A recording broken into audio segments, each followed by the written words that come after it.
Welcome to the channel Code Effectively. Today we are going to discuss at what time we should use a for loop and at what time we should use a while loop, because many of the students get confused like when we have to use this for loop and when we have to go for the while loop, because they both do same thing, like they are used for the iteration. So then what's the difference, like when we have to go for which one? So basically a for loop is used when we know. Okay, so when we know the number of iterations, like when we are knowing like how many iterations are have to be performed. So when we know the count, like how many times this statement of these statements or these code have to repeat. Like let's say if I have a statement and I have want to repeat, or I have a code that has to be executed 10 times, so I should use a for loop. But when I do not know the count, when I don't know the count, like how many times my loop or my code will execute. Okay, so at that particular moment you need a while loop when you do not know the count.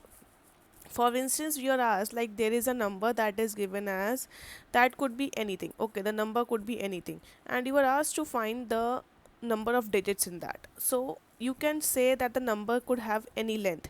The number could be triple nine, or the number could be 8888, and so on. So you do not know like how many times you have to count the digits. Okay, so you do not know the count here. So here when you do not know the count, you need a while loop to be performed.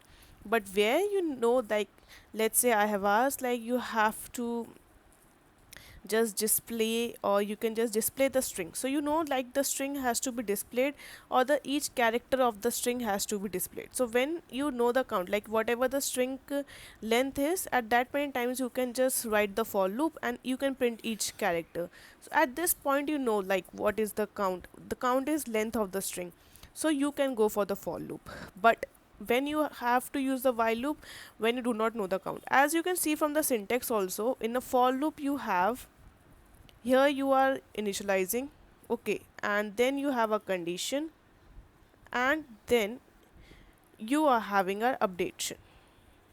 Okay, so here this condition part is mandatory, then only you can say like how many times my loop will run. If you say like I is less than s dot length, so it means like your loop will run till the length of the string.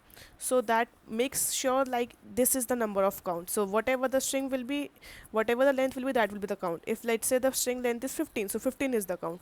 But here in while loop, what we do, we just write the condition.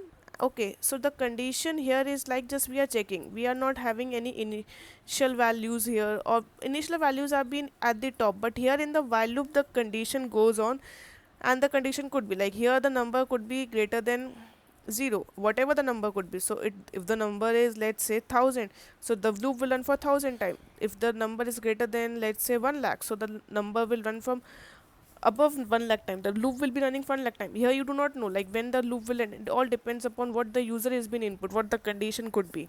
So here you are not knowing the exact number. Like here if the length is 15, we know that the loop is still the length, and the length is basically 15, but here we do not know like what is the number could be input, and the loop may run how many times. So when we do not know like what is the count, when the count is not predefined, you do not know what the condition could be.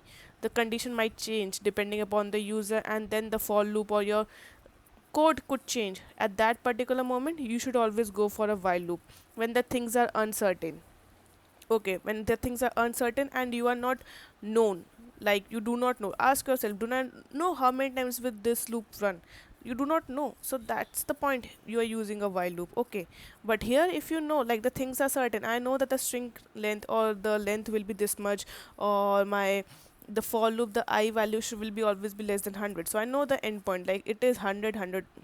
Or let's say if it like 100, I would say like this 1000, so I know like the loop will run from 1000 times, I'm pretty sure before entering the loop.